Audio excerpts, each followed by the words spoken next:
gracias por continuar con nosotros aquí en Matinal, este lunes hermoso de agosto, donde iniciamos ahora la entrevista central con el ingeniero Johnny Jones, secretario general de la Liga Municipal Dominicana, que nos acompaña esta mañana para abrir la semana de debates de temas interesantes en el aspecto político, social y hasta medioambiental. Buenos días, señor Jones, ¿cómo está? Buenos días. Iniciar la semana en un programa siempre es interesante, sí, porque tú inicias con la noticia. Así mismo es. Y yo me imagino que usted tiene muchas buenas noticias que darnos. Yo no tengo ya casi tantas noticias, pero yo siempre estoy en el centro del debate y entonces algo aparece.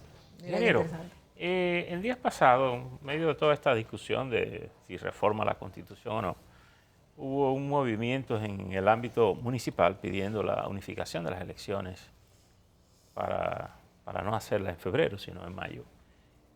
Ese fue un tema que se discutió con los partidos, surgió como parte de la intención de modificar la Constitución y venía casi como un colateral para ponerle algo de sabrosura, o era un tema que se estaba conversando sobre la necesidad, porque además uno ve los montos que implica el costo electoral y parecería que tiene sentido de manera racional buscarle una salida.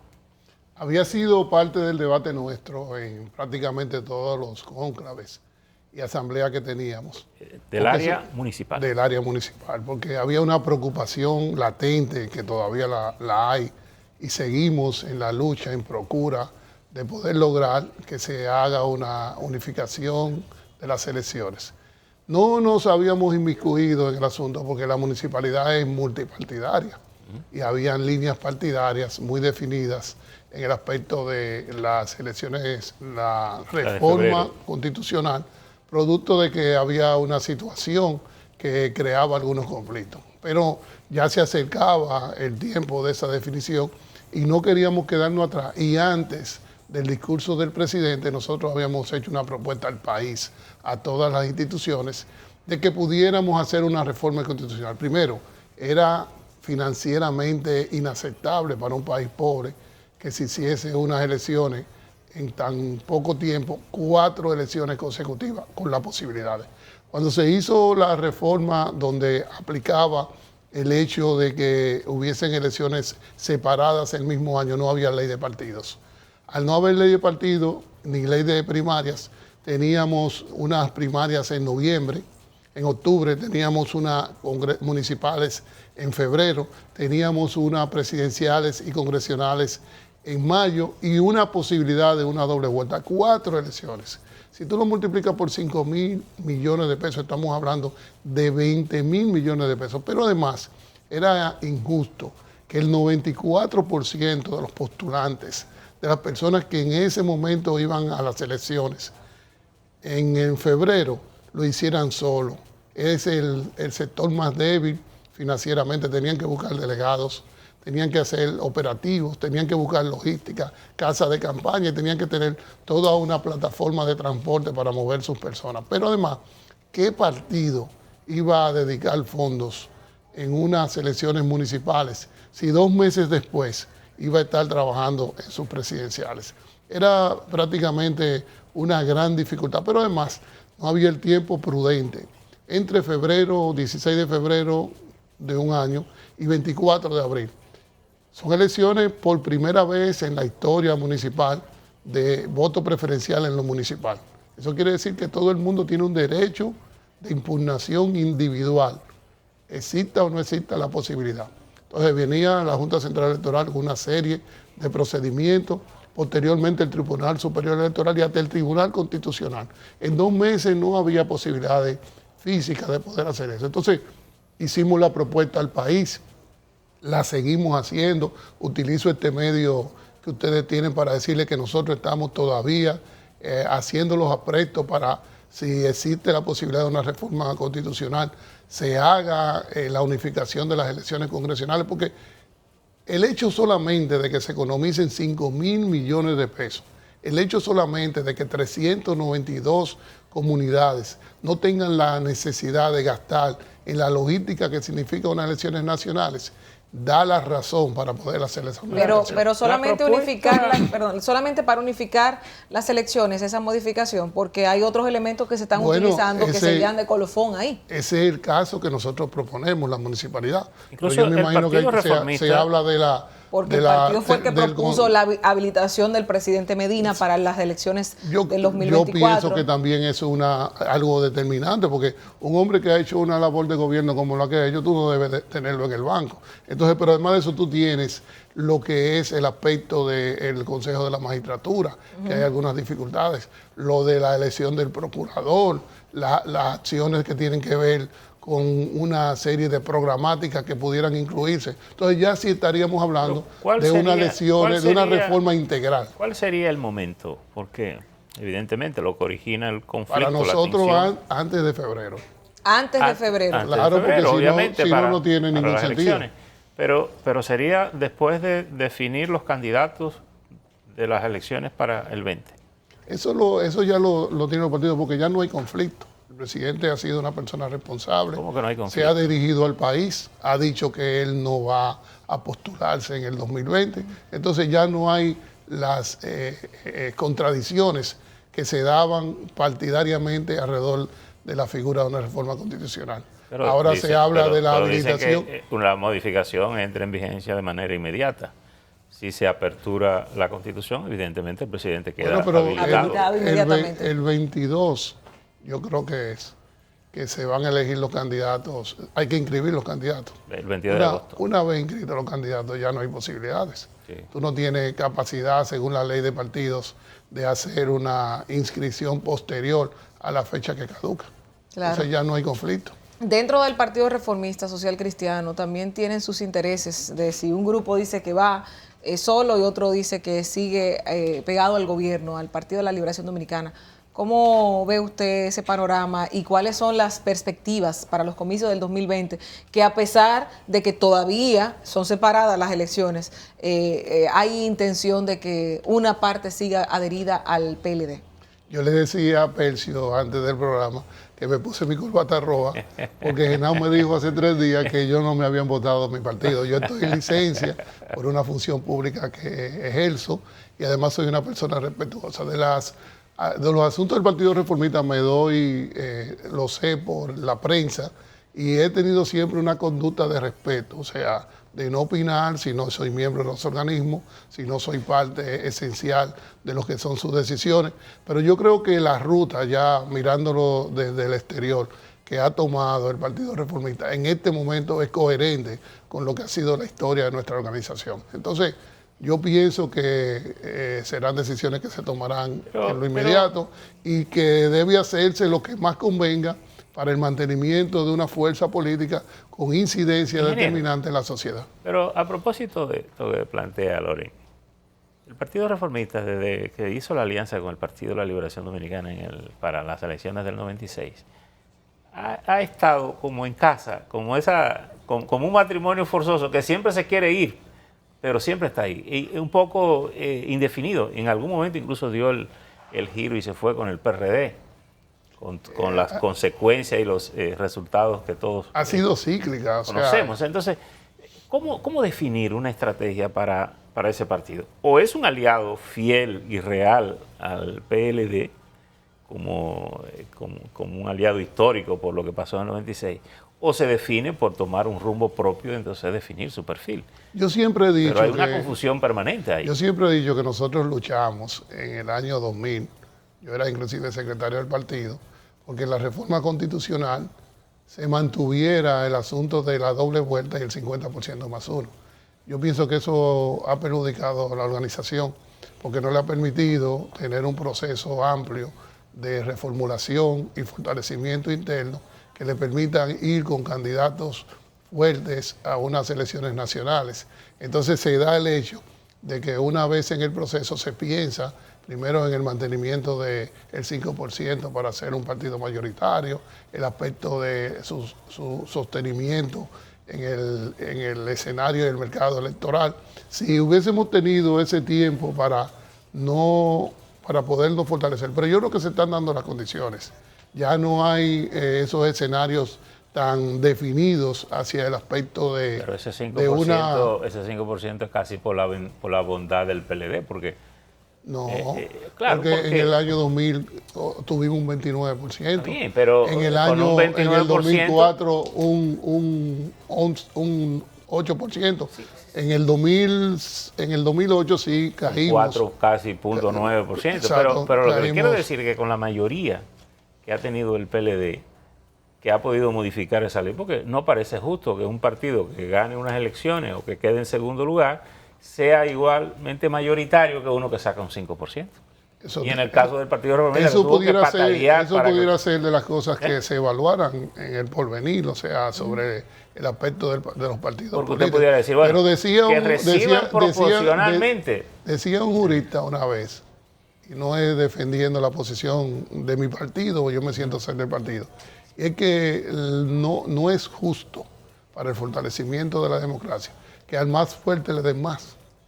Lo importante para el equilibrio y para crear las condiciones de una competencia equitativa es que al más débil le den más y al más fuerte le den menos. Eso depende del punto de vista. Eso era lo que un momento determinado decía, pero la ley dice, claro y preciso, que debe darse por el porciento. Pero esa ley fue un acuerdo político, evidentemente. Un acuerdo de un momento. Por un momento, pero en una mayoría congresual te va a decir, bueno, ¿y por qué él va a recibir más si sus resultados y su trabajo no le da? Y además hay una cantidad importante de partidos pequeños. Yo creo que la ley de partidos políticos define ahora el comportamiento de lo que son los aspectos de los partidos minoritarios. Hoy vi en la prensa que Minú y el partido de Guillermo Moreno se han Pero la ley pudiera dejar a muchos partidos fuera. No, eso es lo que te digo. Ahora hay que definir toda una estrategia de ver cómo no se queda fuera del escenario electoral, porque la ley es fuerte. Ingeniero, ¿hay sangre nueva en el Partido Reformista Social Cristiano? Hay un muchacho de la circunscripción número 1, que quiero saludarlo, que se llama Sangre Nueva, tiene ese nombre registrado desde hace mucho tiempo. Lo tiene así porque ese es su eslogan. Sí, ¿no? y lo tiene registrado desde hace muchísimo tiempo. Sangre Nueva. Cuando el presidente habló de Sangre Nueva, me escribió de una vez, me dijo, acuérdate de Sangre Nueva que quiere ser regidor por la circunscripción. Así que mi saludo. Pero además vi el doctor Espaillá que habló de Sangre Nueva, Ramón Rogelio Genao de Sangre Nueva, y Quique se ha puesto ahora una figura de Sangre Nueva. Nosotros dijimos cuando viniera Quique, aquí todos vamos a venir con lentes oscuros al programa, hacerlo especial para él. Ingeniero, una de las... Quique es un estratega político importante y ha dado, y su misma posición le ha dado una renovación dentro de la prensa y se ha hablado de eso. Y algunas veces pero usted no me dijo si hay sangre nueva, aparte de ser aspirante a regidor. No, sí, Ricardo Espaillá tiene un anuncio que dice, yo soy sangre nueva. Ingeniero, a propósito... Le digo, estamos utilizando inclusive los eslogans de otros partidos. Mire una cosa, usted que está en la liga, que ha dicho que es una preocupación en el escenario municipal el tema de las elecciones de febrero, no solo por el costo económico, sino por las consecuencias de carácter política. Sí. Es decir, se decía que, por ejemplo, el PRM tenía el temor de que el PLD la barriera en las elecciones de febrero y que después eso se reflejaría en mayo, el PRD. ¿Qué es lo que se prevé que va a pasar en febrero? ¿Puede, por ejemplo, el PRM luchar con un PLD en el poder, desocupado, solo ocupándose de ganar cada alcalde, cada director municipal? ¿Es un riesgo eso real o eso es infundado? Al ser un escenario completamente nuevo, no hay antecedentes de eso. Han habido elecciones congresionales y municipales. En el 68 hubo elecciones separadas. No, y en el 2010, y en el 2008, y en el 2004, y en el 2000, y en el 2002. Pero eran elecciones congresionales separadas cada 2 años. En el 68 hubo unas elecciones de 2 años, pero no separadas del mismo año, por primera vez, con los tiempos de caducidad que determinan las diferentes leyes. O sea, es un gran riesgo. Lo que se va a hacer es un gran riesgo. Son el 94% de la población que va a elecciones con un método nuevo, además el del voto preferencial en las boletas municipales, pero también el del voto de los individual de los distritos en cada uno de sus comarcas. ¿Cuál es el riesgo? El riesgo es que una cantidad enorme de procesos que no hay posibilidad de gerenciar en 2 meses. No hay posibilidades.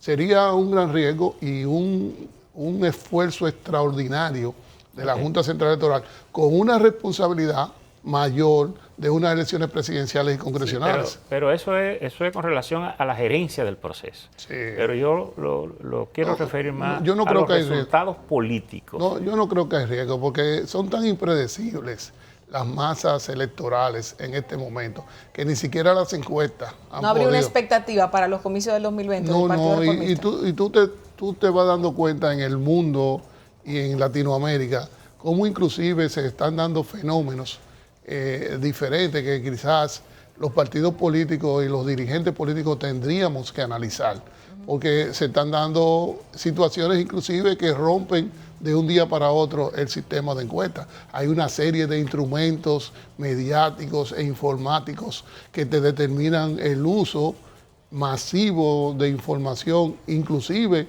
de inducir a lo que son las preferencias, y son instrumentos que se están usando. Ya hemos visto inclusive en campañas como la de Estados Unidos, las redes sociales, la identificación de una programática del votante, inclusive que no siempre ha estado motivado. Ahora hay una película muy buena ahí conquistando el Congreso. Yo llamo es como un documental. Cambridge Analytica, que es un asunto de que se está debatiendo en los Estados Unidos, porque entonces ya las elecciones pudieran ser mecánicas. O sea, el que tenga más recursos tecnológicos para utilizar las redes mayor favoritismo. Pero ahora la tecnología le facilita acceso a todo el mundo. Pero si el mercado electoral es idéntico al mercado de vender una corbata. En las elecciones generales, normalmente la conducta de los electores dominicanos ha rondado entre 25, 24 a un 30% más o menos de abstención. En estas elecciones meramente municipales, ¿se tiene una proyección de más o menos cuál puede ser la población electoral que acuda a las urnas? Mira, van a ser unos momentos de mucha actividad política. O sea, va a estar todo el mundo inmerso en una campaña presidencial, aunque sean congresionales, aunque sean municipales, pero dentro de una campaña también congresional. O sea, no es un momento atípico de unas elecciones frías, congresionales y municipales, donde no tiene las expectativas de un cambio de gobierno, un cambio de situaciones, un cambio inclusive de modelo económico.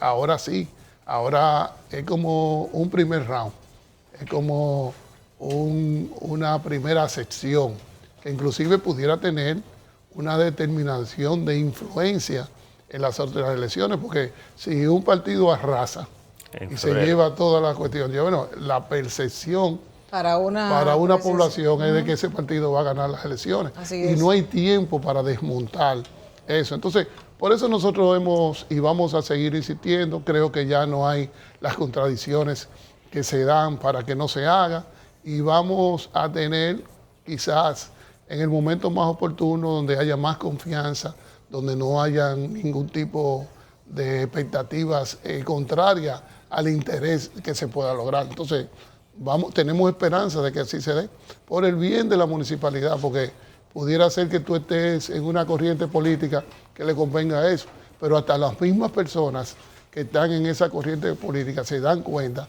de que no tienen los instrumentos ni financieros ni logísticos para hacer unas elecciones cuando su candidato a la presidencia está prácticamente dentro de su campaña individual. Así mismo, ingeniero, pasando un poquito a su plano municipal, el rol verdadero de la Liga Municipal Dominicana y el hecho de que las alcaldías o casi todo el mundo se queja del presupuesto, de que no tienen el presupuesto. ¿Qué se hace con relación a esto? Donde tenemos una ambigüedad de gestiones. Vemos aquí, como nosotros felicitamos, la gestión de la alcaldía del Distrito Nacional, que remozaba una plaza que tenía más de 20 años en el abandono, pero recalcábamos el hecho de una marginal que está completamente destruida, entre otros muchos puntos caminos que están llenos de basura, lugares que son intransitables, el manejo de mercados que tal vez no son correctos, entre otras cosas. ¿Cómo juega, cómo se maneja la Liga Municipal Dominicana ante todo esto y los ayuntamientos y su presupuesto? Mira, la Liga ha venido teniendo un crecimiento y un fortalecimiento en los últimos años, que hay que reconocer. Inclusive, la Liga salió ahora en la encuesta Galo como la institución mejor valorada por la población. Sí. Yo creo, sí, así mismo. Yo creo que tiene que ver mucho con esto, con el Instituto de Capacitación Municipal. Nosotros tenemos 14.000 empleados municipales capacitados en la Liga Municipal Dominicana en el último año nada más. Eso ha sido una revolución. Nosotros tenemos un galpón en el patio de la Liga Municipal Dominicana y además caminamos diariamente por cada uno de los municipios haciendo estas capacitaciones. Entonces, eso implica una serie de incidencias y uno de los grandes reconocimientos que ha tenido no solamente ha sido de la población, sino del mismo presidente de la República. A través de Dominicana Limpia se han dotado de una serie de instrumentos cada uno de los ayuntamientos y además se está haciendo los cierres técnicos de la dificultad más grande que tienen ellos, que es la disposición final de desechos sólidos. Se está creando una cultura de reciclaje para ir haciendo el modelo de ciudadano que en el futuro pudiéramos tener para tener situaciones como las que se dan en otras latitudes y en otros países. ¿Qué le falta a los ayuntamientos? Le falta presupuesto. Sí. Indiscutiblemente, como a todo, pero es la palabra principal, no hay presupuesto. Porque no tienen la capacidad de recaudación.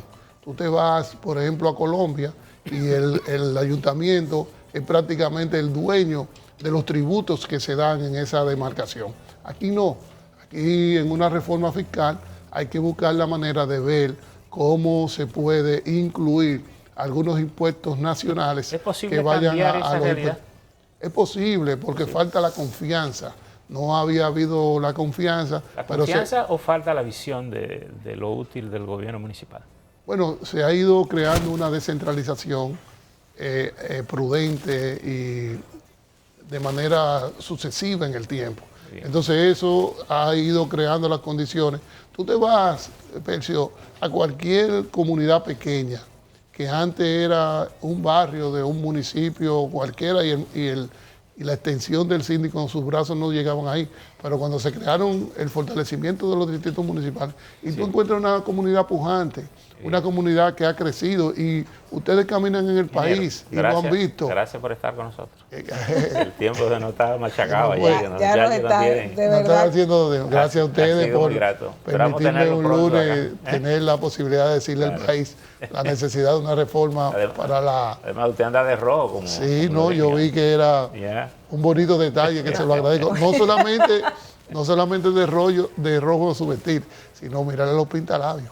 Me encanta. De verdad que muchísimas gracias al ingeniero Johnny Jones, que ha estado compartiendo con nosotros, secretario general de la Liga Municipal Dominicana, miembro del Partido Reformista Social Cristiano y una figura que le tenemos muchísimo respeto y cariño aquí en Matinal. Percio Maldonado, Alberto Caminero, Laura Castellanos y una servidora, Loreni Solano, han estado compartiendo con ustedes esta mañana del lunes 5 de agosto. Nos reencontramos mañana a partir de las 6 de la mañana aquí en Matinal. Los dejamos con la programación de Telemicro. Hasta luego.